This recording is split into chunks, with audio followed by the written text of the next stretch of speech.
Hi, I'm Steve May, remodeling superintendent, and today we are working on demos.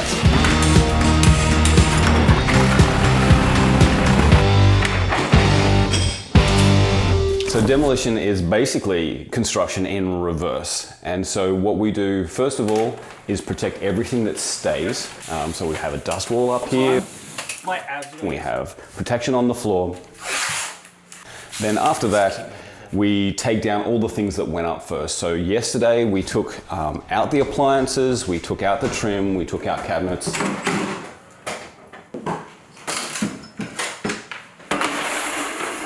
And then today we're going to take out this island and then some of the framing work.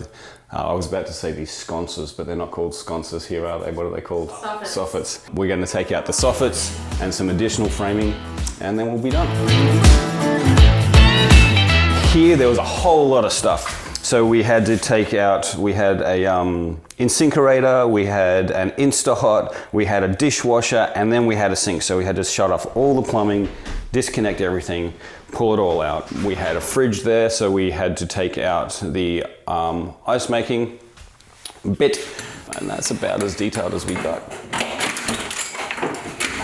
Taking out this, the tricky part that we're going to have today in taking out this island is that there's a pop-up extractor here which we need to get in under the house to take out the electrical, then pull it out, and then pull all this out, hopefully without having to shatter all the tile away. That's our big hope for today, because we'd like to make as little mess as possible and take things out in as big chunks as possible. And then the other thing is our fridge is going to go where this pantry is. So we're going to pull all the framing, we're going to pull this soffit framing and make a great space for the fridge to be right there.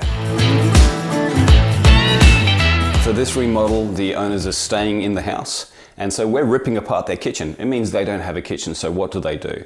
So it's something to think about. How are you going to cook? How are you going to eat? In this particular case, they've made a kitchen out of their dining room. Now they didn't have everything, so they've kept their microwave. We've provided the air fryer and the cooktop and the table and electrical, just to make sure that they've got a space to be able to eat over the time that we're remodeling their kitchen. So that's what your first week will look like with protection and demolition. Stay with us to check out what the next phase of rough-in looks like.